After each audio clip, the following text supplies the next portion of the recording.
certified incident briefings, real video evidence, strict accountability. You are viewing Bodycam incident reports. Stand up now. You're trespassing and you're done here. I'm a paying customer. I haven't broken any law. Step back. You don't give orders here. Hands behind your back now! Officer, you are escalating. I am not resisting. Last warning!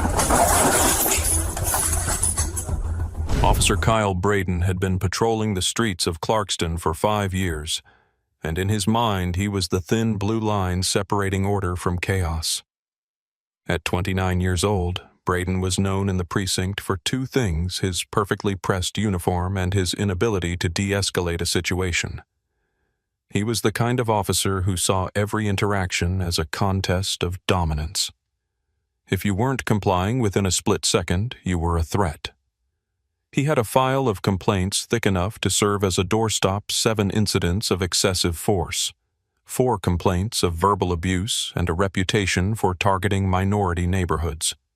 But his father was a former captain, and the union was strong, so Braden remained on the streets, convinced of his own invincibility.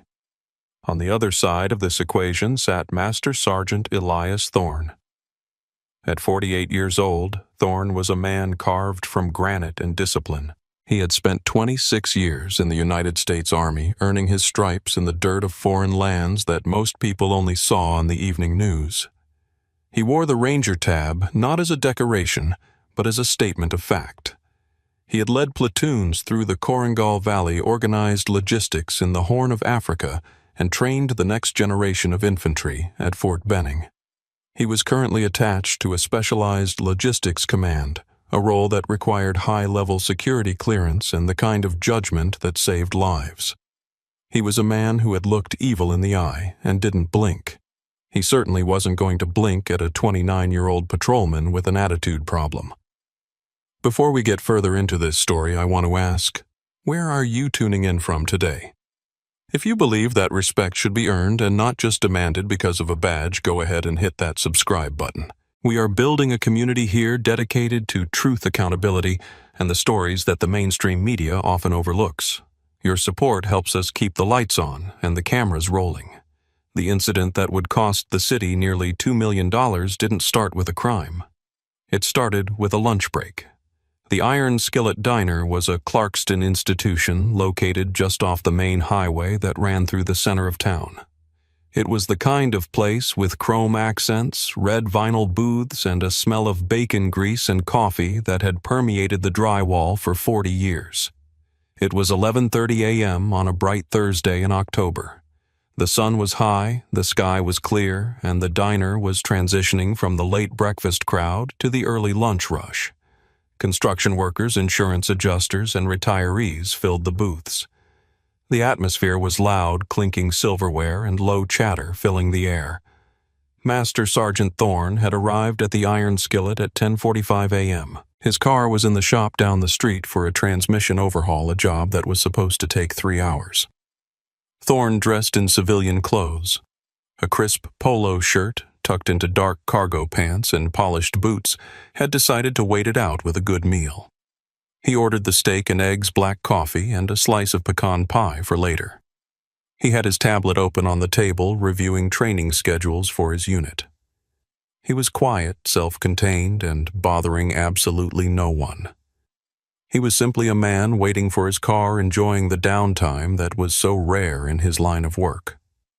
But to Derek Vance, the manager of the Iron Skillet, Elias Thorne, was a blemish on the aesthetic of the lunch rush. Vance was 34 years old, a man who wore cheap suits and possessed a nervous, sweaty energy. He had taken over the diner 6 months prior and was desperate to upscale the clientele, believing that he could turn a roadside greasy spoon into a bistro for the local country club set. In Vance's worldview, a large black man sitting alone for 45 minutes, checking a tablet and nursing a coffee cup, didn't fit the image. He didn't see a veteran. He didn't see a paying customer. He saw a problem. Vance watched Thorne from behind the register, his eyes narrowing. Thorne had finished his eggs but was slowly working on the steak, taking his time. To Vance, this was loitering. It was camping. In his mind, Thorne was taking up a 4-top booth that could be used for a group of businessmen. Never mind that there were 3 empty tables in the back. Never mind that Thorne had already spent $30 on his meal. Vance's bias filled in the blanks. He assumed the credit card might decline. He assumed Thorne was homeless and just cleaning up well. He assumed that Thorne's presence was making the regular customers, the white customers, nervous. Vance walked past the table twice, wiping down a counter that was already clean, sighing loudly. Thorne didn't look up. He was disciplined enough to tune out distractions. This infuriated Vance. Being ignored made him feel small, and men like Vance hated feeling small. He went back to the office, watched Thorne on the security monitor for another 10 minutes, and made a decision. He wouldn't ask Thorne to leave himself. He didn't have the spine for that. Instead, he reached for the phone. 911. What is your emergency? Yes, this is Derek Vance at the Iron Skillet on Main. I have a suspicious individual here who is refusing to leave. Is he violent? Is he armed? He's big. He's very aggressive. He's been loitering here for an hour, just staring at people. My customers are terrified. I think he might be on something. I need an officer now. Sir, has he threatened anyone? He's threatening me with his presence. Just send someone before he hurts somebody. The dispatcher logged the call disturbance. Suspicious male, refusing to leave. Possible intoxication, aggressive behavior. This was the information that flashed onto the computer screen in Officer Kyle Braden's patrol car. Braden was only 3 blocks away, sitting in a church parking lot and scrolling through social media. When the call popped up, he sat up straighter. Aggressive male. That was his language. That was permission to engage. He threw the cruiser into gear, flipped on his lights, and peeled out of the lot. He wasn't going there to investigate. He was going there to neutralize a problem. Braden arrived at the Iron Skillet at 11:42 a.m. He parked his cruiser diagonally across 2 handicap spaces right in front of the entrance, a power move he used to establish dominance before he even stepped out of the car. He adjusted his belt, checked his body camera to ensure it was on a requirement he often resented, and marched through the double glass doors. The bell chimed, announcing his arrival. The diner went silent. People looked up from their burgers and salads. Braden didn't look at the manager. He didn't ask the staff for context. He scanned the room looking for the suspect. His eyes locked onto Elias Thorne immediately. Thorne was the only black man in the front section of the diner. He was sitting by the window, fork in hand, looking at his tablet. He looked calm. He looked settled. To Braden, he looked like defiance. Braden walked straight to the booth, his hand resting instinctively near his holster. He didn't introduce himself. He didn't ask what was going on.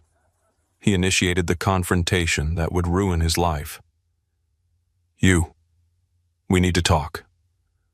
Thorne slowly chewed a piece of steak, swallowed, and looked up. He saw the name tag, K. Braden. He saw the posture, shoulders tense, chin up, feet apart. He recognized the stance. It was the stance of a rookie who hadn't seen enough real trouble to know what it looked like. "Can I help you, officer?" Thorne asked, his voice a deep baritone, steady as a rock. "Manager says you're causing a disturbance. Says you're loitering. You need to pay your tab and get out." Thorne gestured to his half-eaten meal. "I'm eating lunch. I've paid for the coffee and the bill for the food hasn't come yet because I'm not done. I'm waiting on my car at the shop down the road." "I don't care about your car. I'm telling you that you are trespassing. The owner wants you gone. That makes this a lawful order." Thorne wiped his mouth with a napkin. He had dealt with warlords, nervous privates holding live grenades, and generals who hadn't slept in 3 days. He knew how to handle stress. "Officer, trespassing requires me to be on the property without legitimate business. I am a paying customer. I have a receipt for the coffee right here." He tapped a slip of paper on the table. "I haven't raised my voice. I haven't spoken to anyone. I am eating my lunch. I suggest you go speak to the manager and clarify the situation." Braden's face flushed red. He wasn't used to suspects giving him legal definitions. He was used to fear. He was used to Yes, sir. Sorry, sir. This man's calm was insulting. It felt like mockery. I don't need to talk to anyone else. Braden snapped, stepping closer, invading Thorne's personal space. I'm talking to you. You are making people uncomfortable. Now stand up, put your hands behind your back, or I will drag you out of here. Do you think police officers should be required to speak to the reporting party before confronting a subject? Let me know your thoughts in the comments below. Thorne sighed a long, weary exhalation. He knew where this was going. He had seen men like Braden before. Usually they were washed out of basic training before they could do any real damage. But here, with a badge and a gun, Braden was dangerous. Thorne knew he had to document this. He had to give this boy every chance to do the right thing so that when the hammer came down, it would come down with absolute finality. Officer Braden, Thorne said, reading the name tag aloud for the benefit of the witnesses and the body camera. I am going to reach into my back pocket to retrieve my identification. I am telling you this so you do not react poorly. I am a Master Sergeant in the United States Army. I am currently active duty. I am waiting for a transport. I am asking you to verify my credentials before you take this any further. I said stand up, Braden yelled, ignoring the offer of ID. I don't care if you're the Secretary of Defense. You're trespassing in a private business. I'm not looking at your fake ID. It's a common access card, officer. It's federal property. If you arrest me, you are interfering with a senior non-commissioned officer on active status. That is a federal matter. Stop talking! Braden was shouting now. The diner was dead silent. Every eye was on them. Phones were up. The red recording lights were blinking from every corner of the room. Last warning, stand up. Thorne looked at the officer. He saw the dilation of the pupils, the sweat on the upper lip. The man was in a fight-or-flight response over a plate of steak and eggs. I am finishing my meal, Thorne said calmly. Braden lunged. He grabbed Thorne's left arm and yanked. Thorne didn't strike back. He didn't pull away violently. He simply allowed his body to go heavy, utilizing the passive resistance that made him dead weight. But Braden was fueled by adrenaline. He hauled Thorne out of the booth, knocking the plate of food onto the floor, the ceramic crashed steak and eggs splattering across the pristine tile. Turn around! Stop resisting! Braden screamed, twisting Thorne's arm behind his back with enough torque to strain the rotator cuff.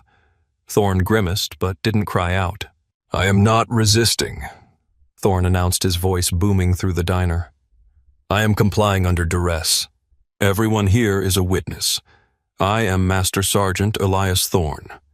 This officer is using excessive force on a compliant subject. Braden kicked Thorne's legs apart, forcing him to bend over the table where a terrified elderly couple had been eating soup just moments before. He jammed his knee into the back of Thorne's leg. Shut up. You're under arrest for trespassing, disorderly conduct, and resisting arrest. The handcuffs came out. Braden ratcheted them down too tight. The metal bit into the thick wrists of the soldier. Check the cuffs, Thorne said. They are cutting off circulation. They're supposed to be tight, Braden sneered. Maybe you'll learn to listen next time. By now, the crowd had found its voice. He didn't do anything. A woman in a nurse's scrub yelled from the counter. He showed you his ID. A man in a construction vest shouted. He's a soldier, you moron! I'm recording this. You're crazy! Braden ignored them all. He was in the tunnel now. He had his catch. He grabbed Thorne by the back of his polo shirt and the handcuffs, marching him toward the door. Thorne walked with his head up his face, a mask of stoic fury. He wasn't struggling. He was marching. He looked like a prisoner of war who knew that his army was coming over the hill. As they passed the counter, Derek Vance, the manager, shrank back against the coffee machine. He looked pale. He had wanted the loiterer gone, but he hadn't expected a violent arrest in the middle of the lunch rush. Thorne locked eyes with Vance for a brief second. He didn't say a word. He didn't have to. The look promised a reckoning that a manager's salary couldn't cover. Outside, the cool October air hit them. Braden shoved Thorne against the side of the patrol car. He patted him down, aggressively emptying his pockets. He pulled out the wallet. He opened it. There, right in the clear plastic window, was the CAC card. United States Department of Defense. Rank Master Sergeant E8. Pay grade clearance levels all coded in the chip. Next to it was a folded copy of orders and a picture of Thorne shaking hands with a 4-star general. Braden stared at it for a second. A flicker of doubt crossed his face, but he squashed it down. He couldn't be wrong. If he was wrong, he was done. So he had to be right. Probably bought it online, Braden muttered, tossing the wallet onto the hood of the car. That is government property, Thorne said quietly. You treat it with respect. Get in the car. Braden shoved Thorne's head down and forced him into the cramped back seat of the cruiser. The cage was tight, designed for people much smaller than the broad-shouldered Ranger. Thorne had to twist his body to fit. Braden slammed the door. He walked around to the driver's seat, breathing hard, feeling the adrenaline dump leave him shaky. He started the engine. He didn't look back at the diner. He didn't look at the people filming from the windows. He pulled out of the handicap spots and headed for the precinct. The drive took 15 minutes. Braden played the radio loud, trying to drown out the silence from the back seat. Thorne didn't say a word. He sat in the uncomfortable position, his wrists throbbing, and he began to memorize. He memorized the turns. He memorized the time on the dashboard clock. He memorized the officer's ID number printed on the computer mount. He was building his after-action report. When they arrived at the precinct, Braden dragged Thorne out of the car and marched him through the sally port. The booking area was busy. Officers were processing a shoplifter and a DUI. But everything stopped when Braden walked in with a 6'2" black man who carried himself like a king in chains. Behind the high desk sat Sergeant Miller. Miller was 58 years old, a month away from retirement. He was a dinosaur in the department, a man who had started policing when radios were bricks and reports were typed on carbon paper. He had seen it all. He had served in the Gulf War as a Marine before joining the force. He knew the look of a criminal, and he knew the look of a soldier. Miller looked over his reading glasses. What you got, Braden? Trespassing, resisting, disorderly. Braden rattled off, puffing out his chest. Guy wouldn't leave the iron skillet. Caused a scene. Had to go hands-on. Miller looked at Thorne. He looked at the haircut, high and tight, faded to skin. He looked at the boots, clean-laced perfectly. He looked at the eyes. Did you now? Miller said slowly. He stood up and walked around the desk. Sir, are you injured? My wrists are losing sensation, Sergeant, Thorne said. And I have a contusion on my right shin where the officer kicked me. Miller's eyes snapped to Braden. You kicked him. He was resisting. I had to destabilize him. Miller turned back to Thorne. What's your name, son? Master Sergeant Elias Thorne, United States Army, 75th Ranger Regiment, currently attached to Joint Base Lewis McChord Logistics Command. The room temperature seemed to drop 10 degrees. Miller stared at Thorne. Then he looked at Braden.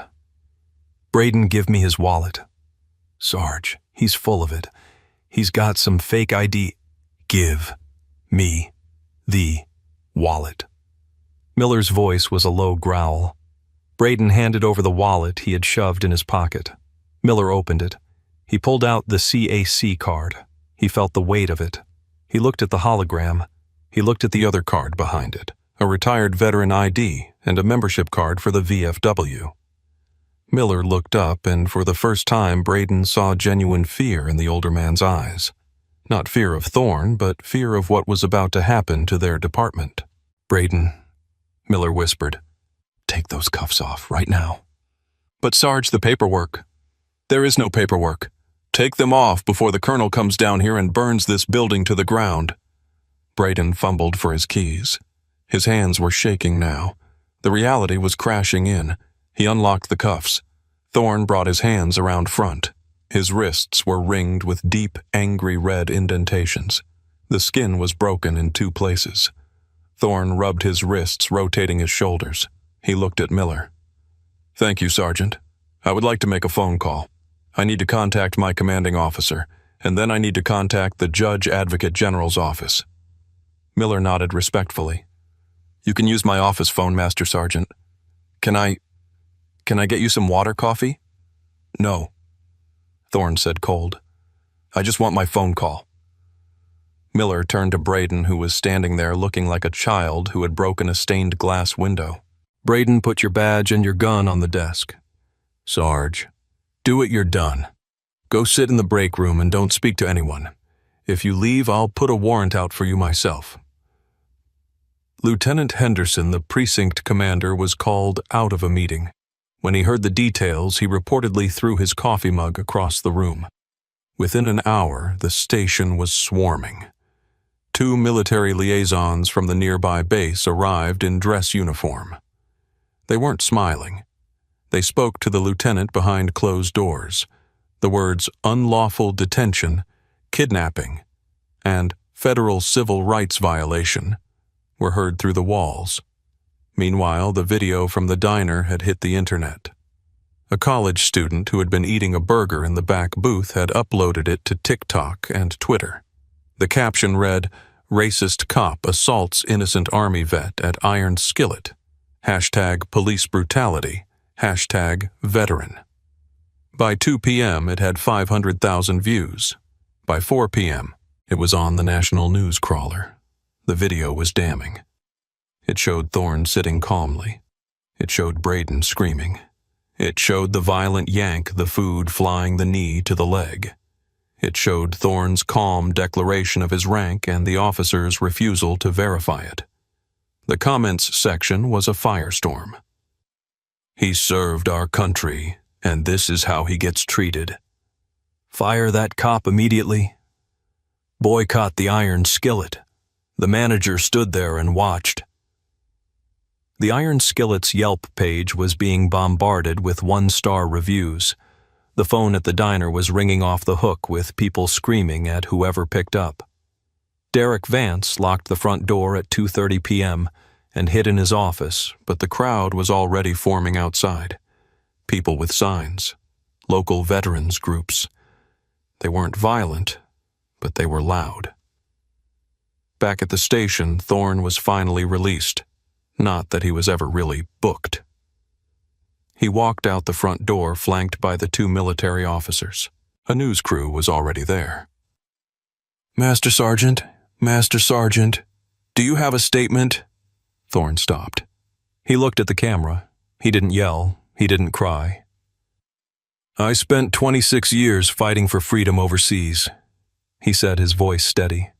"I never thought the place I'd be treated like an enemy was a diner in my own hometown. I followed the law. I served my country. Officer Braden decided that the color of my skin voided my rights. He was wrong, and he will learn that the Constitution applies to everyone even when it's inconvenient for his ego." The legal fallout was swift and brutal. Thorne hired a high-profile civil rights attorney, a woman named Eleanor Graves, who had a reputation for eating city councils for breakfast. She filed a federal lawsuit naming Kyle Braden, the city of Clarkston, the police department, Derek Vance, and the parent company of the Iron Skillet. The charges were extensive.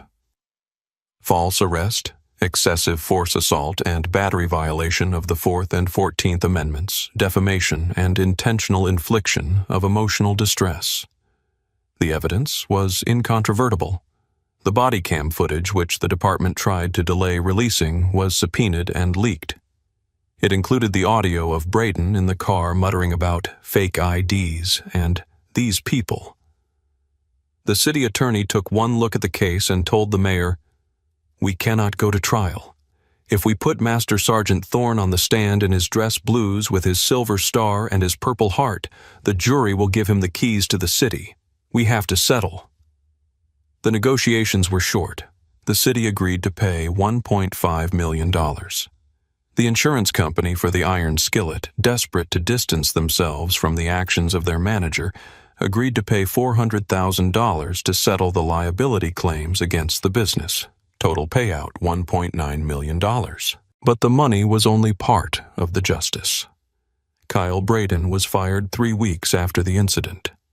The internal affairs investigation was scathing. It cited his refusal to verify identification, his use of unauthorized force, and his discriminatory language. He was decertified by the state board, meaning he could never work as a police officer in the state again. At 29, his career in law enforcement was over.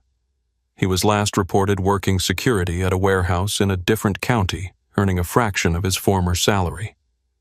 Derek Vance was fired by the owners of the Iron Skillet the day after the arrest. The owners issued a public apology, donated $50,000 to a veterans charity, and instituted mandatory bias training for all staff. But the damage was done. The Iron Skillet closed its doors 6 months later, unable to recover from the boycott and the ruined reputation. The building now houses a chain bakery. Elias Thorne didn't buy a yacht. He didn't move to a private island. He took the money and started a foundation dedicated to providing legal defense for veterans who had been mistreated by law enforcement. He continued to serve in the Army for another 2 years before retiring with full honors. When asked about the money, Thorne said, "The money is a penalty. It's a fine. It's the only way to make the system listen. They don't care about dignity until it costs them budget." This story forces us to look in the mirror. Master Sergeant Thorne did everything right. He was calm, he was compliant, he was honorable, and it didn't save him from the bias of a manager or the ego of a cop. It was only his rank and the video evidence that saved him from a criminal record. How many others don't have that protection? We have to ask ourselves, why is loitering so often just a code word for existing while black? Why do we allow officers with a history of aggression to remain on the streets until they cost the taxpayers millions? Justice was served in the end, but the scar remains. A man who defended his country was humiliated in it. If we don't demand better training, better accountability, and better hearts, this story will just keep repeating with different names and different diners. If you believe that true patriotism means standing up for the rights of every citizen, please leave a comment below with "Justice Served." Don't forget to like this video and subscribe to the channel. We need your help to keep telling these stories. Until next time, stay safe and watch out for each other. Behind every single piece of data lies a complex and fascinating narrative. And within every narrative, there is a hidden truth striving to be brought to light. We genuinely appreciate you being here to uncover it with us today.